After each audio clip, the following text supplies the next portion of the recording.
بسم اللہ الرحمن الرحیم۔ پیارے دوستو، نور الہدا کے سبق اور اجرا میں خوش آمدید، مرحبا۔ آج ہمارا سبق نمبر 41 ہے اور ہم پڑھ رہے تھے وضو کی سنتوں کے بارے میں۔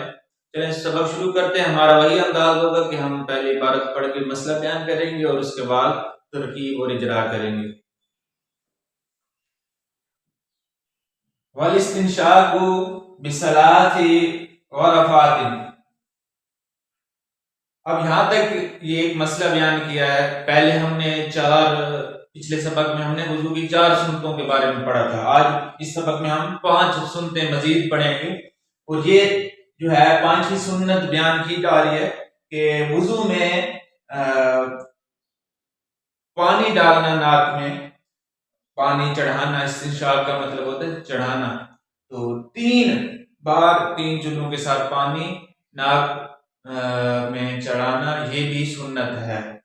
وہ تو وضو میں جو کلی کرنی تھی وہ ایک چلو کے ساتھ 3 بار بھی کر سکتے ہیں، لیکن ان کے بارے میں ہے کہ الگ الگ پانی کے ساتھ 3 بار ناک میں نرم ہڈی تک پانی کو چڑھایا جائے گا، یہ سنت ہے۔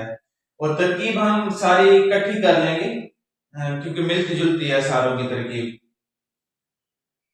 اب اس عبارت کا ترجمہ دیکھ لیں کہ 3 چلوں کے ساتھ پانی کو چڑھانا ان میں سے ایک سنت ہے۔ ان میں سے ایک سنت یہ ہے کہ 3 بار 3 چلوں کے ساتھ پانی کو چڑھانا۔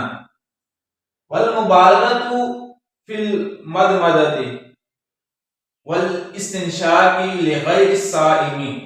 یہاں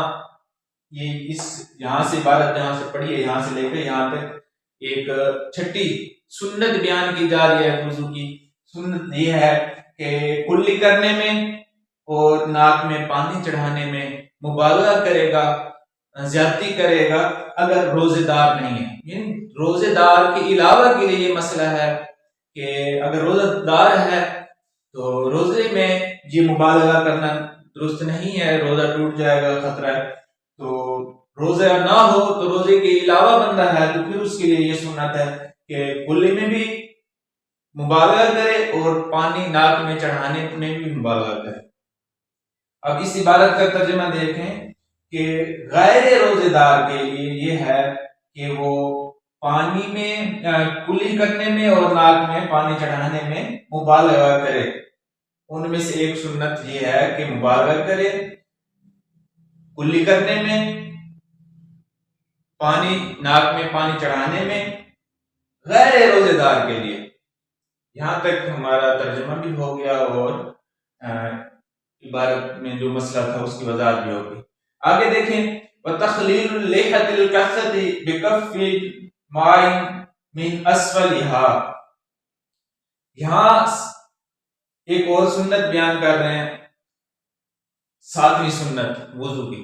وضو میں 7ویں سنت یہ بیان کی جا رہی ہے کہ اگر گھنی داڑھی ہے اور گھنی ہے، اس کا خلال کرے۔ اور خلال کس طرح کرے؟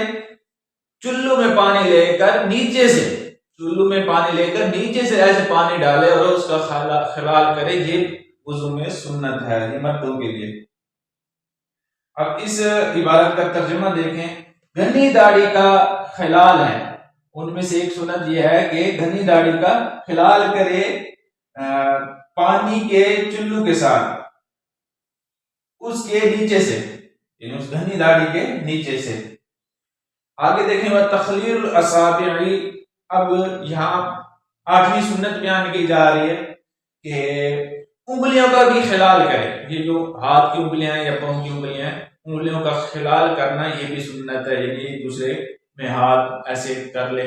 اور پاؤں کی انگلیوں کا خلال، یہ جو الٹے ہاتھ کی چھوٹی انگلی ہے تو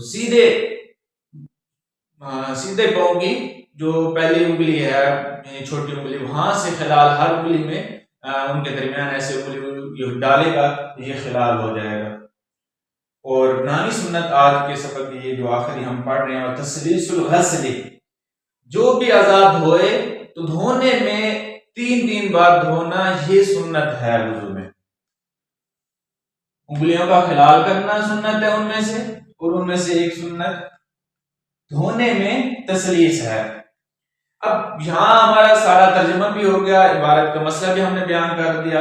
اب دیکھیں ہم ترکیب کرتے ہیں. پہلے بھی میں نے آپ کو بتا چکا ہوں کہ شروع میں جو آیا تھا کہ 18 سنتے ہیں تو ہم اس کو مبتدأ منہ وہ مجمل تھا، اس کے آگے تفسیر آ رہی ہے، ان کو مبتدأ منہ اور آگے سارے مطلوب مطلوب علیہ ملا کے بدل بھی بنا سکتے ہیں. ہر ایک کی پہلے مبتدا محذوف نکال کے ان کو خبر بھی بنا سکتے ہیں، اور ہر ایک سے پہلے آنی مفعول نکالے تو یہ مفعول بن جائے گا، پھر یہ اس کو منصوب پڑھیں گے.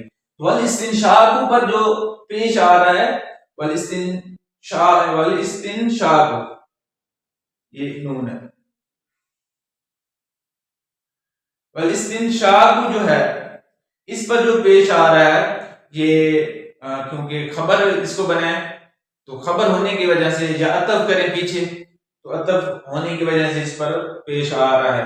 اور بثلاث غرفات یہ ثلاث ممیز اور غرفات یہ تمجیز بن جائے گا. ممیز تمجیز مل کر جار کا مجرور جار مجرور مل کے استنشاق مصدر ہے اس کے متعلق ہو جائے گا، اور اس کے بارے میں نے آپ کو پیچھے بتا دیا. اور پھر اس والمبالغہ سے پہلے یا تو ہم مبتدا کو نکالیں گے اور یہ خبر بنے گا والمبالغہ، یا آنی ہم نکالیں گے تو والمبالغہ تا پڑھیں گے. اگر عطف بھی کریں گے پیچھے تو پھر بھی والمبالغہ تو پڑھیں گے. والمبالغہ تو یہ بھی جو ہے مصدر ہے بالغ یبالغ مبالغہ کا، اور فی جار ہو جائے گا مت مددی یہ معطوف علیہ و عطف استنشاقی معطوف علیہ مل کر جار کا مجرور جار مجرور مل کے مبالغہ کے متعلق ہو جائیں گے. یہ مجرور پڑھا جائے گا فی کی وجہ سے، اور استنشاقی جو ہے یہ مجرور پڑھا جائے گا عطف ہو رہا ہے اس کا. لغیر صائم لام جار ہے غیر مضاف صائم مضاف الیہ مضاف الیہ مل کر جار کا مجرور جار مجرور مل کر یہ مبالغہ کے متعلق ہو جائے گا. یہ مبالغہ اپنے دونوں متعلقات سے مل کر پیچھے کے لیے خبر بنائیں، جس طرح بھی کریں آپ، میں نے کئی بار آپ کو بتا چکا ہوں. تو آگے دیکھیں وہ تخلیل لیحت الکسر، تخلیل یہ بھی مصدر ہے باب تفعیل سے، تو مضاف ہو جائے گا. اور اس پر جو پیش آ رہا ہے یہ پیچھے خبر اس کو بنائیں یا عطف کریں. اور لیحت تل کثرت یہ معطوف مصروف صفت بن جائیں گے، دونوں معلوم ہیں. اس پر جو کسر آ رہا ہے مضاف الیہ انہی کی وجہ سے کثرتی پر جو کسر آ رہا ہے یہ صفت بن رہا ہے. مصروف صفت کا اعراب ایک طرح کا ہوتا ہے، یہ دونوں مصروف صفت مل کر مضاف الیہ ہو جائیں گے.